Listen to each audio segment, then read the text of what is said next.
Welcome to the story. Don't forget to like, subscribe and support me.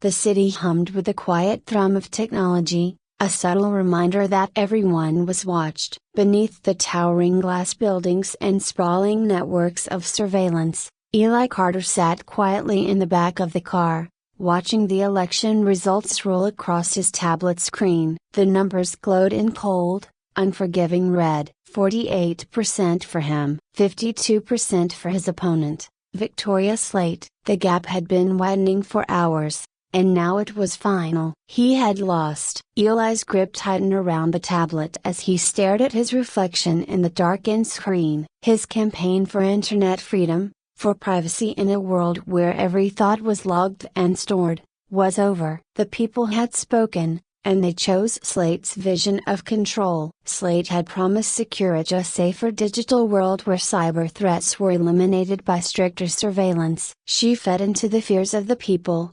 convincing them that only through control could they be protected from hackers, leaks, and misinformation. Eli had tried to push back, to show them that the price of this safety was their freedom, but in the end, fear had won. His driver, a quiet older man, looked at him through the rearview mirror. "Tough night, Mr. Carter?" Eli nodded slightly, still staring at the numbers. "It's over," he muttered. The car pulled into the garage of his modest apartment building, away from the bustling city streets. When the elevator door slid open to his floor, Eli stepped out and made his way to his apartment. The apartment was quiet, filled with books, files, and news articles pinned to the walls. Everything spoke of his relentless fight for a free internet. Now, it all seemed meaningless. His phone buzzed. It was a message from his campaign manager. "We fought hard." "Sorry, Eli. Time to move on. See you at the concession speech tomorrow." Eli tossed the phone onto the couch. Move on? There was no moving on from this, as Slate's policies would soon take effect.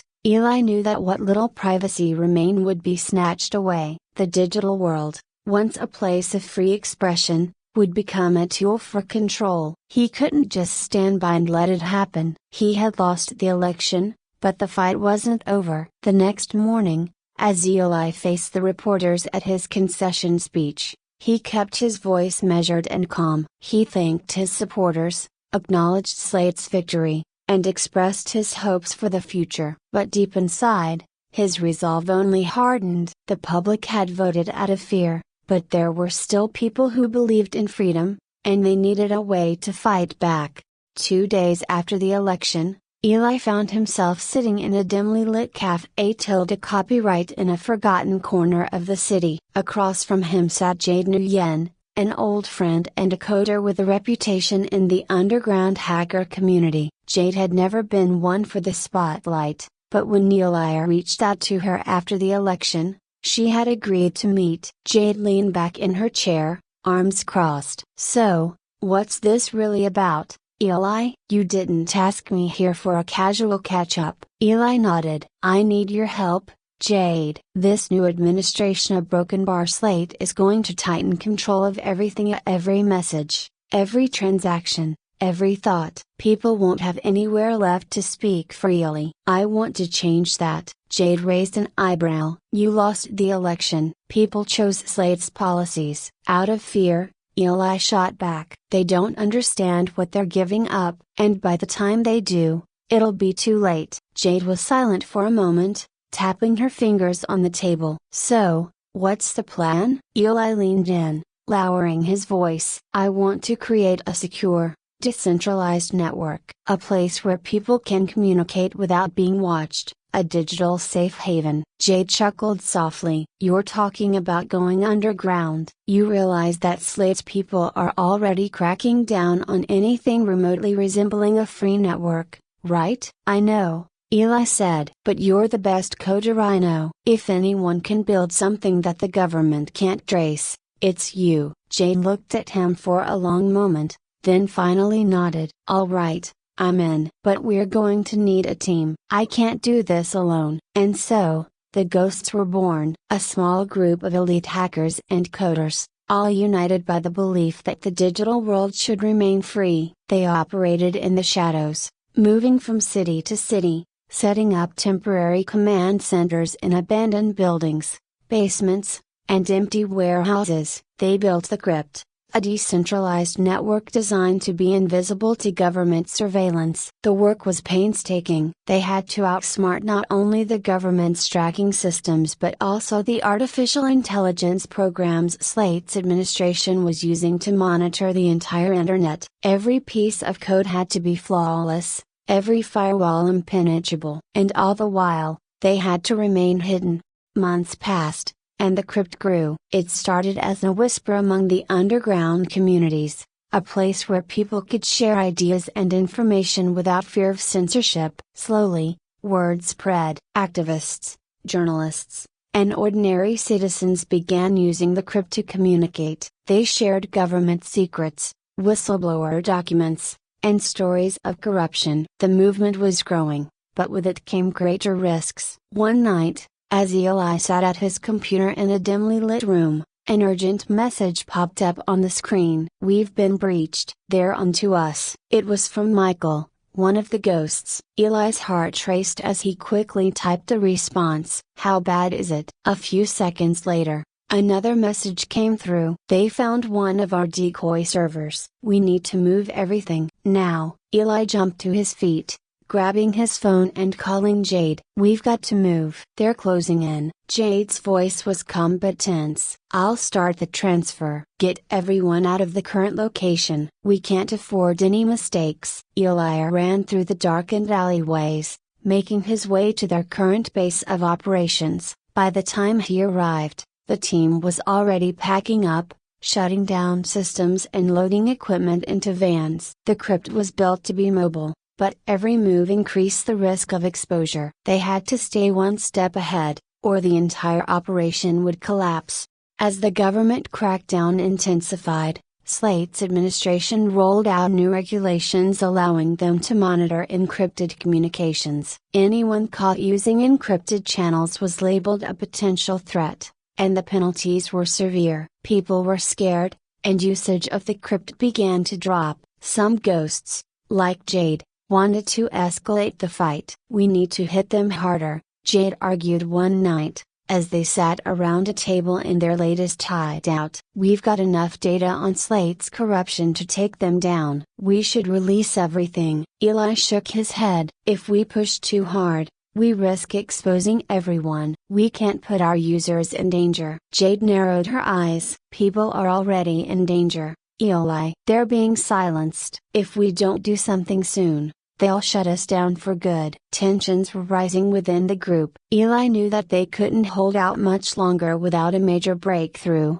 but he also knew that one wrong move could lead to the entire network being compromised. And then, the unthinkable happened. Michael, one of the ghosts, betrayed them. He had been working with the government all along, feeding them just enough information to stay ahead without fully compromising the crypt. When Eli discovered the betrayal, it was almost too late. Several key users had already been arrested, and the government was closing in on their location. Eli confronted Michael in an empty warehouse, the sound of their voices echoing through the cold, concrete space. "Why?" Eli demanded, his voice tight with anger. "Why would you do this?" Michael shrugged, his expression cold. "You were never going to win, Eli. The government has too much power. They offered me a deal, and I took it. You should have done the same." Eli clenched his fists, the betrayal cutting deep, but he knew there was no time for revenge. They had to act fast.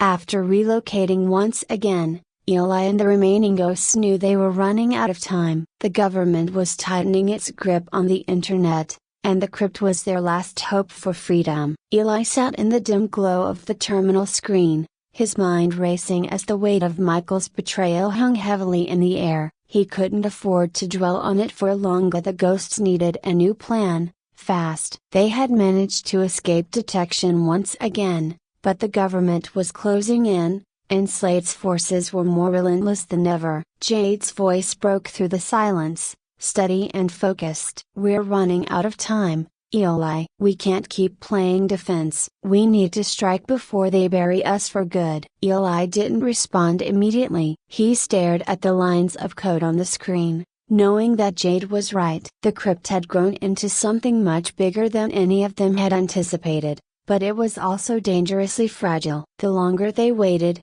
the more likely it was that Slate would find a way to dismantle the entire network. But rushing into an attack wasn't the answer either. One wrong move could put countless people at risk. He couldn't let that happen. We'll hit them, Eli finally said, his voice low but firm. But we need to be smart about it. If we go too big, they'll come down on us with everything they've got. Jade leaned over the desk, her eyes fixed on Eli's. What's the plan? Eli tapped a few keys, bringing up a map of the government's surveillance infrastructure. We don't need to take down the entire system, just a part of it. Enough to show people what Slate's really doing behind the scenes. He zoomed in on a section of the map at one of the central hubs where the government processed and analyzed encrypted communications. It was a critical point in their surveillance network, and if they could infiltrate it, they could release a trove of data that would expose the true extent of Slate's control. This is where we hit, Eli said, pointing at the hub. We take control of their data center and release everything we find. The public needs to see the corruption for themselves. Once they know the truth, Slate won't be able to hide behind her fearmongering anymore. Jade nodded, a small smile tugging at the corner of her lips. Now that's more like it. They worked quickly, mobilizing the remaining ghosts and coordinating the resources. The plan was ambitious, but they didn't have much choice. If they didn't act now, the crypt would be snuffed out before it had a chance to make a real impact. As the night wore on, the team prepared for the attack. They were scattered across different safe houses, each one running simulations, testing security protocols, and refining their infiltration techniques. Eli barely slept, his mind constantly spinning with possibilities and risks. He couldn't shake the feeling that something would go wrong, but there was no turning back now. When the time came, the ghosts moved with precision. Jade led the charge, using her advanced hacking skills to breach the government's firewalls and access the surveillance hub's internal systems. The rest of the team followed her lead, each playing their part in the intricate operation. Eli monitored the progress from his terminal, his heart pounding as the minutes ticked by. Every second felt like an eternity, and he knew that one slip could bring the full weight of the government crashing down on them. Suddenly, Jade's voice crackled over the comms. We're in, beginning data transfer. Eli exhaled slowly, his hands trembling slightly as he watched the data flow across the screen. This was the moment they had been working toward for months. If everything went according to plan, they would expose the corruption at the heart of Slate's administration, and the public would finally see the truth. But just as the transfer neared completion, a red alert flashed on Eli's screen. Government forces were converging on their location, faster than they had anticipated. They had been detected. We've got company, Jade said, her voice tight with urgency. We need more time to finish the upload. Eli's mind raced as he weighed their options. They could abort the mission and try again later, but there was no guarantee they would get another chance. If they stayed and fought, they risked being caught, but if they succeeded, they could change everything. Keep the upload going, Eli ordered. I'll buy us some time. He quickly accessed the decoy systems they had set up, activating a series of false signals to throw the government off their trail. It was a risky move, but it was the only way to give the ghosts the time they needed. Minutes passed in agonizing silence as the team worked furiously to complete the transfer. Outside, the sound of sirens grew louder, and Eli could feel the tension mounting. They were running out of time. Finally, Jade's voice cut through the noise. Upload complete. We've got everything. Eli didn't waste a second. Shut it down and get out of there. Now. The team moved quickly, erasing their digital footprints and shutting down the operation before the government forces could trace them. It was a close call, but they managed to slip away just as the authorities arrived. Eli sat back in his chair, his heart still racing as he watched the final moments of the upload. The data was out there now, ready to be released to the public. It was a small victory, but it wasn't over yet. The fallout from the data leak was swift and brutal. Within hours of the information going public, protests erupted across the country. People took to the streets, demanding answers from Slate's administration. The data had revealed widespread corruption, including secret deals with tech companies to expand government surveillance in exchange for lucrative contracts. Slate tried to contain the situation, but the damage had already been done. The public had seen the truth, and they weren't going to let it go. Eli watched the chaos unfold from a safe house, his emotions a mixture of relief and uncertainty. They had struck a blow against Slate's regime, but he knew it wasn't the end. The government would come after them with everything they had, and the crypt was still vulnerable. But for the first time in a long while, Eli felt a glimmer of hope. The people were waking up. They were fighting back. Jade sat beside him, her eyes glued to the news feed. "We did it," she said softly, a note of disbelief in her voice. Eli nodded, but his expression remained serious. "We bought ourselves some time, but they're not going to stop. We need to stay ahead." They spent the next few days laying low, monitoring the situation from the shadows. The protests continued to grow, and Slate's administration struggled to regain control. But as the government doubled down on its surveillance tactics, the public backlash only intensified. And then, something unexpected happened. Within Slate's own administration, cracks began to appear. Several high-ranking officials, disillusioned by the revelations in the leaked data, began to leak more information to the crypt. It was a stunning turn of events, and Eli realized that their movement had gained allies where they least expected it. As more documents surfaced, it became clear that Slate's control over the government was weakening. The public pressure was too much, and even some of her closest advisors were turning against her. Eli knew they had reached a tipping point. The time had come to deliver the final blow. He gathered the remaining ghosts and laid out the plan. They would release the last of the incriminating data, targeting the core of Slate's power structure. It was risky, but if they succeeded, they could dismantle the entire surveillance state that Slate had built. The operation went into motion quickly. This time,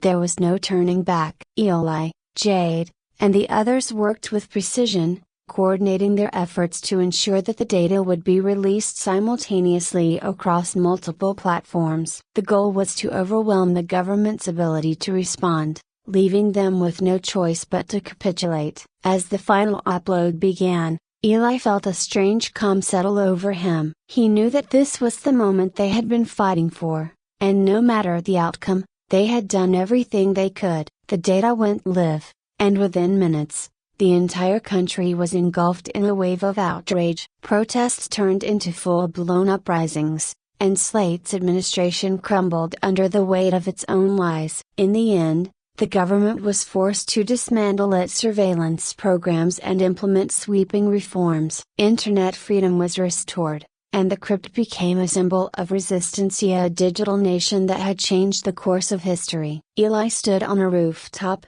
watching the city below as the sun began to rise. The fight had been long and brutal, but they had won. Jade stepped up beside him, a small smile on her face. "What now?" Eli looked out at the horizon, a sense of peace settling over him for the first time in years. "Now, we build something better." And with that, they disappeared back into the digital shadows, ready to defend the freedom they had fought so hard to reclaim.